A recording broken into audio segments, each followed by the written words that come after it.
जय श्री हरि। दोस्तों मित्रों, इस कलयुग में आज के समय में प्रत्येक स्त्री और पुरुष स्नान तो करते ही हैं, जिसमें से कुछ स्त्रियां रोजाना निर्वस्त्र होकर ही स्नान करती हैं और कुछ स्त्रियां कभी कभी निर्वस्त्र होकर स्नान करती हैं और कुछ स्त्रियां धर्म के अनुसार स्नान करती है।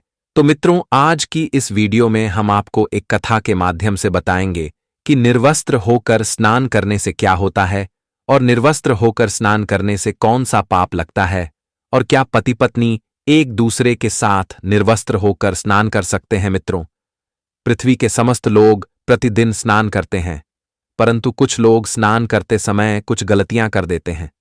मित्रों, हम आपको बताएंगे कि स्नान करते समय हमें किन बातों को ध्यान में रखकर स्नान करना चाहिए और आपको यह भी पता चलेगा कि स्नान करने के बाद हमें प्रतिदिन कौन कौन से कार्य करने चाहिए जिससे कि हमारे घर में माता लक्ष्मी का आगमन सदैव बना रहे।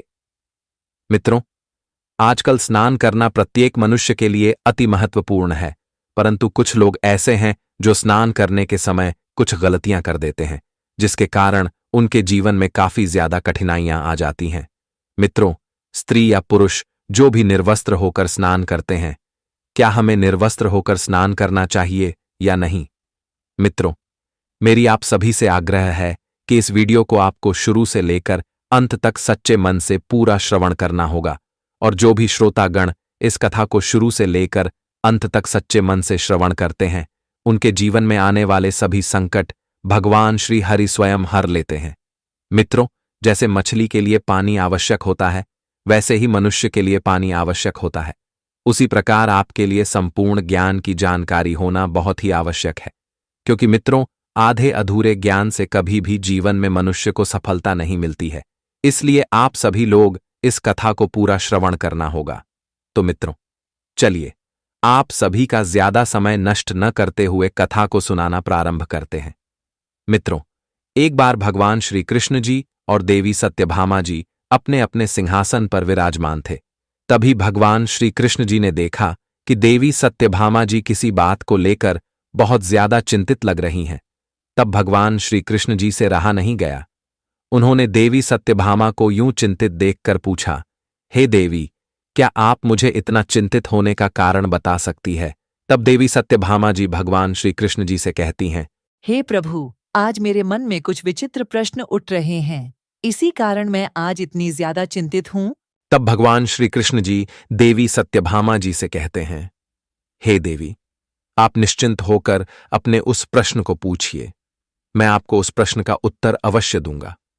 तब देवी सत्यभामा जी भगवान श्री कृष्ण जी से कहती हैं, हे प्रभु, मेरा पहला प्रश्न यह है कि निर्वस्त्र होकर स्नान करने से क्या होता है? स्नान करते समय कौन कौन सी बातों पर ध्यान देना चाहिए और निर्वस्त्र होकर कौन कौन से कार्य भूलकर भी नहीं करने चाहिए? और मेरा दूसरा प्रश्न यह है कि क्या पति पत्नी एक दूसरे के साथ निर्वस्त्र होकर स्नान कर सकते हैं? तब भगवान श्री कृष्ण जी कहते हैं, हे देवी, मैं इन दोनों प्रश्नों का उत्तर आपको एक अत्यंत महत्वपूर्ण कथा के माध्यम से देना चाहता हूं, परंतु आपको इस कथा को शुरू से लेकर अंत तक पूरा श्रवण करना होगा। तब देवी सत्यभामा जी कहती हैं, हे प्रभु, आप निश्चिंत होकर कथा को सुनाइए। मैं आपको वचन देती हूँ कि मैं इस कथा को शुरू से लेकर अंत तक पूरा अवश्य सुनूंगी और समस्त लोक में विख्यात भी करूंगी। तब भगवान श्री कृष्ण जी देवी सत्यभामा जी को कथा सुनाते हुए कहते हैं, हे देवी, किसी नगर में धनशेर नाम का एक सेठ रहता था। वह बहुत ही मेहनती था। वह सदैव अपने को अपना स्वाभिमान मानता था। वह बहुत ही भोला भाला था। उसका कभी भी किसी के साथ कोई भी लड़ाई झगड़ा नहीं होता था और उस नगर के सभी लोग उसका बहुत आदर सम्मान करते थे। धनशेर प्रतिदिन सुबह उठकर स्नान करता था और अपने नित्य कार्यों को करता था, किंतु उसकी पत्नी बहुत देर से उठती थी और स्नान करते समय हमेशा निर्वस्त्र होकर स्नान करती थी। इस वजह से उस सेठ के घर में दरिद्रता का वास होने लगा था और धीरे धीरे उसके व्यापार में भी घाटा होने लगा था, जिससे धनशेर बहुत ही परेशान रहने लगा था। ऐसे ही दिन बीत रहे थे, परंतु एक दिन धनशेर का व्यापार पूरी तरह बंद हो जाता है, जिसके कारण वह बहुत ही चिंतित रहने लगता है और उसने कई सारे नए व्यापार शुरू किया और उसमें अपना बचा हुआ धन भी लगा दिया, परंतु उसका कोई भी व्यापार सफल नहीं हुआ। और जो बची हुई पूंजी थी वह भी चली गई, और उसने उस नगर के कई लोगों से व्यापार में सफलता पाने के लिए बहुत सारा धन उधार मांग रखा था। फिर जब धनशेर को व्यापार में सफलता नहीं मिलती है, तब उससे धन मांगने के लिए उसे कर्जदार सताने लगे। कभी कभी तो वे लोग उसके घर में धन मांगने आ जाते थे। इसलिए अब वह सेठ बहुत ही दुखी रहने लगा था, क्योंकि वे कर्जदार उससे कहते थे कि अगर तुमने मेरा धन सूद समेत नहीं लौटाया तो मैं तुझे और तेरे पूरे परिवार की जान ले लूंगा। इस वजह से धनशेर हर समय बहुत ही भयभीत रहने लगा था, किंतु उसे यह बिल्कुल भी पता नहीं चल पा रहा था कि उसे व्यापार में इतना बड़ा नुकसान क्यों हो गया। इस बारे में वह प्रतिदिन सोचता रहता था। फिर एक दिन धनशेर ने कर्जदार से परेशान होकर अपनी सभी जमीनों को बेच दिया, जिससे वह अपने कर्जदार को धन दे सके। किंतु वह अपनी सभी जमीनें बेचने के बाद भी कुछ कर्जदार को धन देने में असमर्थ हो रहा था। इसलिए उसे मजबूरी में अपना आलीशान घर भी बेचना पड़ा और उसे मजबूरी में गरीबी का सामना करना पड़ गया। फिर धनशेर अपनी पत्नी के साथ उस नगर को छोड़कर वन के पास स्थित एक नगर में कुटिया बनाकर रहने लगा। वह प्रतिदिन वन से सूखी लकड़ी को काटकर उन्हें दूसरे नगर में बेचकर अपने परिवार का पालन पोषण करता था। धीरे धीरे ऐसी तरह समय बीतने लगा, किंतु अभी भी धनशेर को अपने पुराने दिन बहुत याद आ रहे थे। एक दिन की बात है, धनशेर वन से लकड़ी काटने के लिए चला जाता है। वन में पहुंचकर उसने देखा कि एक साध्वी जी अपनी कुटिया के समीप बैठकर ध्यान साधना में लीन है। तब धनशेर ने अपने मन में सोचा कि यह साध्वी जी कौन है? मैंने तो इनको पहले कभी नहीं देखा। चलो इनके पास चलकर इन्हें अपनी दुविधा बताता हूं, क्योंकि यह साध्वी जी मुझे कोई दिव्य स्त्री प्रतीत हो रही है। इतना सोचकर धनशेर उस साध्वी जी के पास पहुंच जाता है और साध्वी जी के समीप जाकर खड़ा हो जाता है। फिर वह उनकी आंखें खुलने का इंतजार करने लगता है। धनशेर के कुछ देर इंतजार करने के बाद वह साध्वी जी अपनी आंखें खोलती हैं, तो वह देखती हैं कि एक पुरुष उनके सामने खड़ा हुआ है। तब वह साध्वी जी धनशेर से कहती हैं, हे पुत्र, तुम कौन हो और कहां से आ रहे हो? मेरे पास तुम किस प्रयोजन से आए हो? उन साध्वी जी की बात सुनकर धनशेर साध्वी मां से कहता है कि हे वीरांगना, मैं इस वन के समीप वाले नगर में रहता हूं और मैं कुछ वर्षों पहले एक धनवान सेठ हुआ करता था, किंतु पता नहीं कैसे क्या हुआ, मुझे अचानक से व्यापार में नुकसान होने लगा। धीरे धीरे मेरा व्यापार बंद होने लगा, जिससे मेरी आर्थिक स्थिति बहुत ही खराब हो गई, और एक दिन ऐसा भी आ गया कि मेरा व्यापार पूरी तरह से बंद हो गया। फिर मैं बहुत ही ज्यादा परेशान रहने लगा और मैंने नए व्यापार को शुरू करने के लिए कई लोगों से धन भी उधार ले रखा था, किंतु मुझे किसी भी व्यापार में सफलता नहीं मिल रही थी। इसलिए मुझे कर्जदार सताने लगे, मुझसे अपना धन मांगने लगे। लेकिन मेरे पास उस समय थोड़ा सा भी धन नहीं बचा था, क्योंकि मैंने अपना पूरा धन नए व्यापार में लगा दिया था। धीरे धीरे समय बीत रहा था, किंतु अब वे कर्जदार मुझे घर पर रास्ते में कहीं पर भी मिल जाते थे, और उन्हें समय पर धन ना देने के कारण मुझे और मेरे पूरे परिवार को जान से मारने की धमकी देने लगे थे, जिससे मैं बहुत ज्यादा परेशान रहने लगा था। और एक दिन मैंने बहुत सोच समझकर अपनी सभी जमीनें बेच दी और अपने कुछ कर्जदार को उनका धन वापस लौटा दिया। किंतु मैं सारी जमीनें बेचने पर भी कुछ कर्जदार को उनका धन वापस लौटाने में असमर्थ हो रहा था। इसलिए मैंने मजबूरी में अपना आलीशान घर भी बेच दिया, जो बहुत ही कीमती था, परंतु कम कीमत पर बेचा था। लेकिन उस समय मेरे पास दूसरा कोई विकल्प नहीं था। फिर मैं उस नगर को ही छोड़कर इस वन के समीप वाले नगर के पास घने जंगल में एक कुटिया बनाकर रहने लगा। मैं इस नगर में अपने परिवार का पालन पोषण करता हूं और इस वन से लकड़ी काटकर फिर उन्हें दूसरे नगरों में बेचा करता हूं। धनशेर आगे कहता है कि हे वीरांगना, आप मुझे यह बताने का कष्ट करें कि किस दुष्कर्म के कारण मेरे साथ यह सब कुछ हो गया है, मुझे गरीबी का सामना क्यों करना पड़ रहा है। तब वह साध्वी जी अपनी आंखें बंद करके धनशेर के जीवन में घटित सभी घटनाओं का पूरा दृश्य देख लेती है, और उसके बाद वह साध्वी जी धनशेर से कहती हैं, हे पुत्र, मुझे यह अच्छी तरह से पता चल गया है कि तुम्हारा व्यापार अचानक से बंद क्यों हो गया है। तुम्हें किस वजह से गरीबी का सामना करना पड़ रहा है। फिर धनशेर ने बड़ी ही उत्सुकता से पूछा कि हे वीरांगना, आप बताएं कि मैंने वह कौन सी गलती कर दी है जिसके कारण मुझे गरीबी का सामना करना पड़ रहा है। तब वह साध्वी जी धनशेर से कहती हैं, हे पुत्र, तुम्हारी पत्नी हमेशा देर से उठती थी और हमेशा ही निर्वस्त्र होकर स्नान करती थी। कभी कभी तुम भी निर्वस्त्र होकर स्नान कर लेते थे, इसलिए अब तुम्हें गरीबी का सामना करना पड़ रहा है। उन साध्वी जी की बात सुनकर धनशेर ने कहा कि हे वीरांगना, आप मुझे यह बताने का कष्ट करें कि निर्वस्त्र होकर स्नान करने से क्या होता है और निर्वस्त्र होकर स्नान करते समय कौन कौन से कार्य भूलकर भी नहीं करने चाहिए। साथ ही साथ स्नान करते समय कौन कौन सी बातों पर ध्यान देना चाहिए जिन्हें करने के बाद घर में माता लक्ष्मी का आगमन हो और घर में धन धान्य की कोई कमी ना रहे।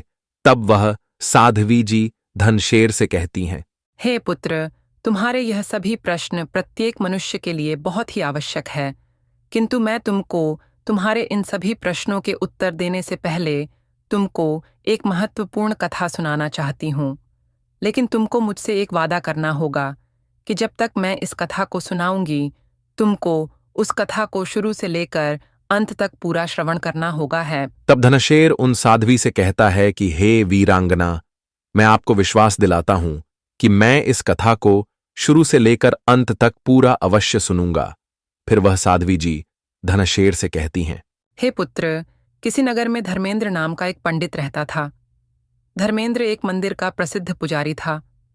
वह नित्य सुबह उठकर अपने नित्य कार्यों को करके भगवान कृष्ण जी की पूजा अर्चना करता था, जिससे उस नगर के सभी लोग धर्मेंद्र का बहुत आदर सत्कार करते थे। और धर्मेंद्र प्रत्येक पूर्णिमा के दिन गंगा स्नान करने के लिए भी जाता था।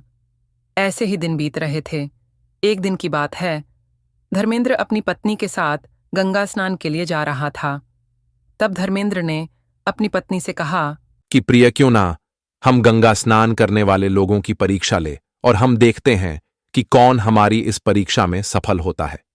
फिर धर्मेंद्र ने अपनी पत्नी से कहा कि हे प्रिय, आज मैं देखना चाहता हूं कि कौन कौन से व्यक्ति यह मानते हैं कि गंगा में स्नान करने से मनुष्य के पाप नष्ट हो जाते हैं और क्या वे अपने सच्चे मन से पापनाशिनी गंगा में स्नान करते हैं।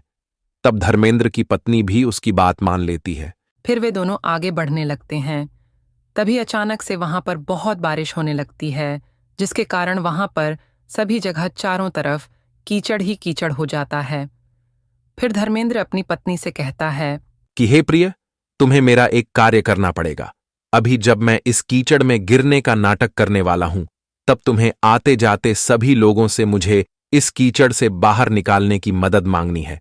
लेकिन जब कोई मुझे इस कीचड़ से बाहर निकालने में तुम्हारी मदद करने के लिए तैयार हो जाए, तब तुम उससे स्पष्ट रूप से कहना कि मेरे पति बहुत पवित्र है, उन्हें वहीं उठाने की कोशिश करें जो निष्पाप हो। अगर किसी पापी व्यक्ति ने मेरे पति को उठाने की कोशिश की तो वह तुरंत ही भस्म हो जाएगा।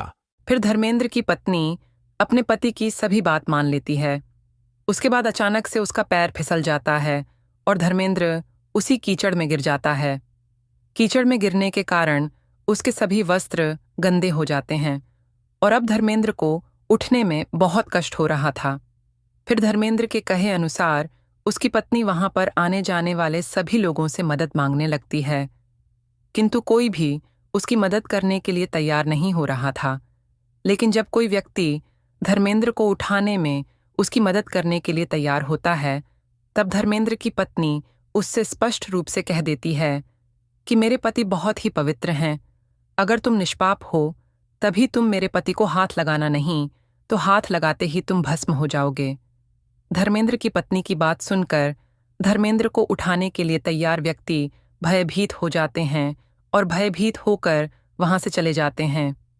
ऐसे ही कई घंटे बीत जाते हैं, किंतु धर्मेंद्र को कीचड़ से बाहर निकालने के लिए कोई भी तैयार नहीं हो रहा था।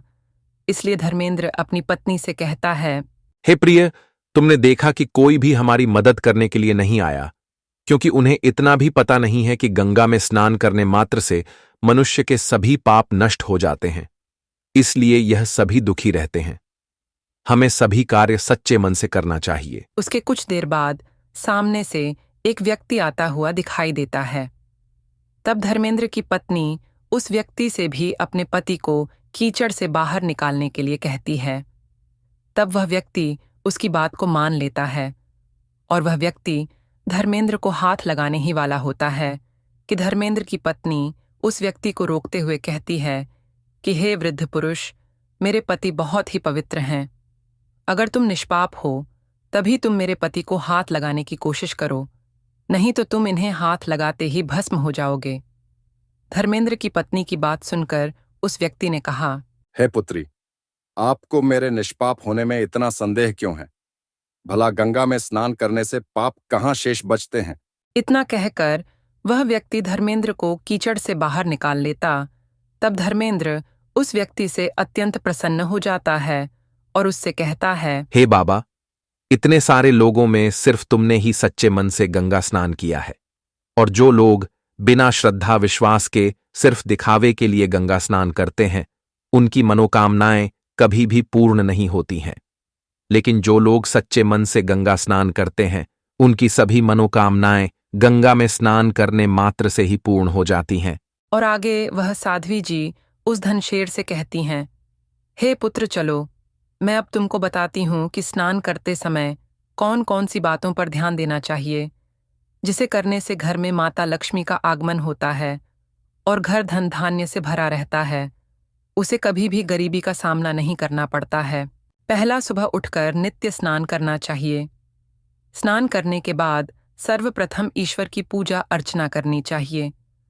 दूसरा, शास्त्रों में भी बताया गया है कि स्नान करने से बल, तेज, पवित्रता, आरोग्य रूप स्वास्थ्य की प्राप्ति होती है और स्वास्थ्य की कामना रखने वाले लोगों को प्रत्येक मौसम में प्रत्येक दिन स्नान करना चाहिए। तीसरा, वेदों में बताया गया है कि सुबह सुबह उठकर स्नान करने से सभी पाप नष्ट हो जाते हैं। साथ ही साथ हमारे शरीर की नकारात्मक ऊर्जा भी नष्ट हो जाती है। चौथा, अगर आप बीमार हैं तब आपको सिर के नीचे से स्नान कर सकते हैं, या आप किसी गीले कपड़े से अपने शरीर को पोंछ भी सकते हैं। इसे भी स्नान ही माना जाता है। पांचवा, स्त्रियों को हमेशा बंद स्थानों में ही स्नान करना चाहिए। साथ ही साथ हमें कभी भी किसी गंदगी वाली नदी या गंदे जल में स्नान नहीं करना चाहिए। मित्रों, अब भगवान श्री कृष्ण जी देवी सत्यभामा जी से कहते हैं, हे देवी, अब मैं आपके पहले प्रश्न का उत्तर देता हूं कि निर्वस्त्र होकर स्नान करने से क्या होता है। स्नान करते समय कौन कौन सी बातों पर ध्यान देना चाहिए और निर्वस्त्र होकर कौन कौन से कार्य भूल कर भी नहीं करने चाहिए। हे देवी, मैं आपको इस प्रश्न का उत्तर देता हूं कि निर्वस्त्र होकर स्नान करने के लाभ। पहला, शारीरिक शुद्धि। स्नान करने का मुख्य उद्देश्य शारीरिक शुद्धि होता है। निर्वस्त्र होकर स्नान करने से शरीर की त्वचा को शुद्ध रूप से धोने का अवसर मिलता है, जिससे शरीर से गंदगी, पसीना और बैक्टीरिया दूर होते हैं। यह त्वचा की सेहत को बेहतर बनाता है और त्वचा पर कोई भी संक्रमण होने की संभावना को कम करता है। दूसरा, मानसिक शांति। जब हम निर्वस्त्र होकर स्नान करते हैं तो हम मानसिक रूप से भी शुद्ध होते हैं। यह एक प्रकार का ध्यान भी हो सकता है, जहां व्यक्ति अपने मन को एकाग्र करता है और भटकते विचारों से मुक्त होता है। यह शांति और संतुलन की स्थिति को जन्म देता है। तीसरा, आध्यात्मिक शुद्ध। भारतीय संस्कृति में निर्वस्त्र होकर स्नान को आध्यात्मिक शुद्धि के रूप में भी देखा जाता है। यह व्यक्ति को आत्मा के स्तर पर शुद्धि और ताजगी प्रदान करता है। वेदों और उपनिषदों में स्नान को आत्मा के शुद्धिकरण के रूप में बताया गया है। हे देवी, अब मैं आपको बताता हूं कि स्नान करते समय ध्यान देने वाली बातें। पहली, सकारात्मक मानसिकता। स्नान करते समय सबसे महत्वपूर्ण बात यह है कि व्यक्ति का मानसिक दृष्टिकोण सकारात्मक होना चाहिए। स्नान को एक शारीरिक प्रक्रिया से अधिक आध्यात्मिक और मानसिक शुद्धिकरण की प्रक्रिया के रूप में अपनाना चाहिए। यह शांति और आत्मा की उन्नति के लिए एक अवसर है। दूसरी, जल का सदुपयोग। जल का संरक्षण और सही उपयोग भी बहुत महत्वपूर्ण है। स्नान करते समय पानी का अधिक उपयोग न करें और इसे संयमित तरीके से प्रयोग करें। यह न केवल पर्यावरण की रक्षा करता है, बल्कि व्यक्ति को भी जल के महत्व का एहसास कराता है। तीसरी, स्नान के बाद स्वच्छ वस्त्र पहनना। स्नान के बाद शुद्ध और स्वच्छ वस्त्र पहनना आवश्यक है। ताकि शरीर और मन दोनों ही शुद्ध महसूस करें। कपड़े पहनने से पहले शरीर को पूरी तरह से सुखा ले ताकि गंदगी और नमी से बचा जा सके। चौथी बात, स्नान के लिए सही समय का चुनाव, समय का भी महत्व होता है। प्राचीन संस्कृतियों में यह माना जाता है कि सुबह के समय स्नान करना विशेष रूप से लाभकारी होता है, क्योंकि इस समय शरीर और मन दोनों शुद्ध और ताजगी से होते हैं। पांचवीं, स्नान के दौरान मंत्र का जाप, यदि संभव हो तो स्नान के दौरान कुछ शुभ मंत्रों का जाप करने से मानसिक शांति मिलती है। यह आध्यात्मिक उन्नति में मदद करता है और व्यक्ति को सकारात्मक ऊर्जा से भर देता है। अब मैं आपको यह भी बताता हूं कि निर्वस्त्र होकर कौन कौन से कार्य भूलकर भी नहीं करने चाहिए। पहला, अशुद्ध विचारों से बचना। स्नान के दौरान निर्वस्त्र होकर अशुद्ध या नकारात्मक विचारों से बचना चाहिए। स्नान के समय मानसिक शुद्धता की आवश्यकता होती है और नकारात्मक सोच शरीर और मन दोनों को प्रदूषित कर सकती है। इसलिए यह महत्वपूर्ण है कि इस समय सकारात्मक विचारों को ही मन में स्थान दिया जाए। दूसरा, स्वास्थ्य के प्रति लापरवाही। स्नान करते समय शरीर के स्वास्थ्य के प्रति लापरवाह नहीं होना चाहिए। यदि शरीर पर कोई चोट या संक्रमण है तो स्नान करने से पहले उचित चिकित्सा सलाह लेना आवश्यक है। इससे संक्रमण फैलने या समस्या बढ़ने की संभावना को रोका जा सकता है। तीसरा, धार्मिक प्रतीकों का अपमान। स्नान के समय धार्मिक प्रतीकों का अपमान नहीं करना चाहिए।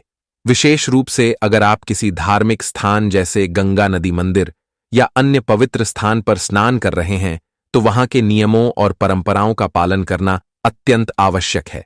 धार्मिक अनुष्ठानों के दौरान निर्वस्त्र होकर कोई गलत कार्य नहीं करना चाहिए। चौथा, विनम्रता की कमी। स्नान के समय विनम्रता का पालन करना भी आवश्यक है। यह आत्मशुद्धि समय होता है और स्नान करते समय शरीर और मन को सम्मान देना चाहिए।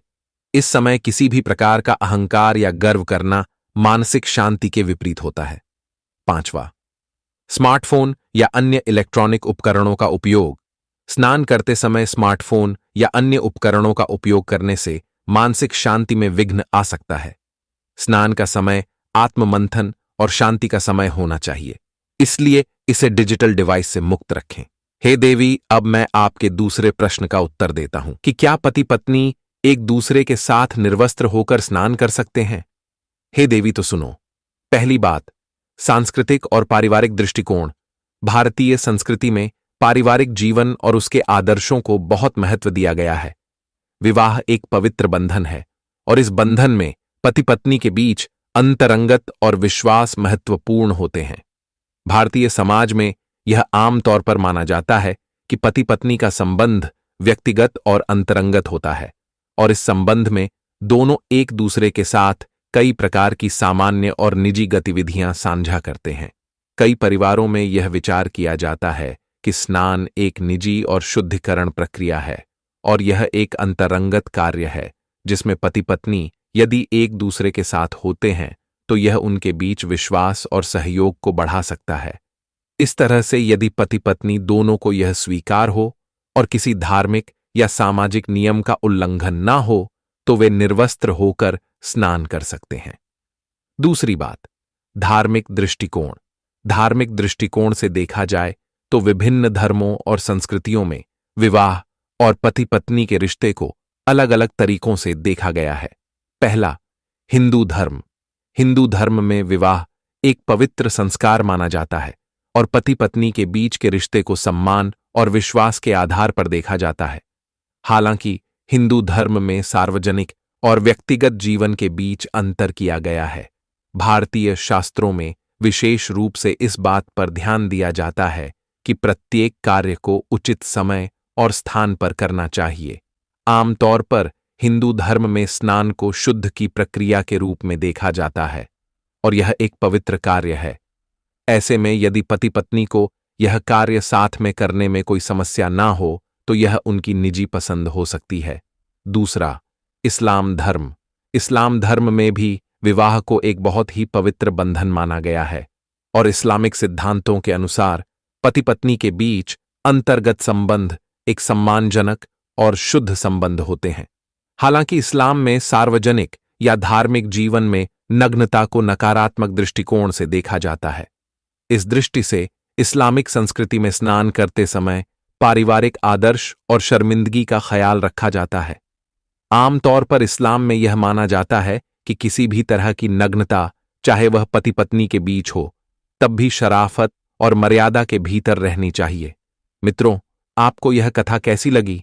नीचे कमेंट बॉक्स में कमेंट करके जरूर बताना। और मित्रों, ये वीडियो पसंद आया हो तो वीडियो लाइक करें और चैनल को भी सब्सक्राइब जरूर करें। उसी के साथ बेल नोटिफिकेशन को ऑल पर जरूर सेलेक्ट करें, ताकि मैं कोई भी वीडियो डालूं तो उसका नोटिफिकेशन सबसे पहले आपके पास पहुंचे और आप सबसे पहले वीडियो को देख सके। मित्रों, वीडियो को यहां तक वीडियो देखने के लिए आप सभी को दिल से बहुत बहुत धन्यवाद। मिलते हैं और किसी पौराणिक कथा के साथ, तब तक के लिए बाय बाय। अपना ख्याल रखना।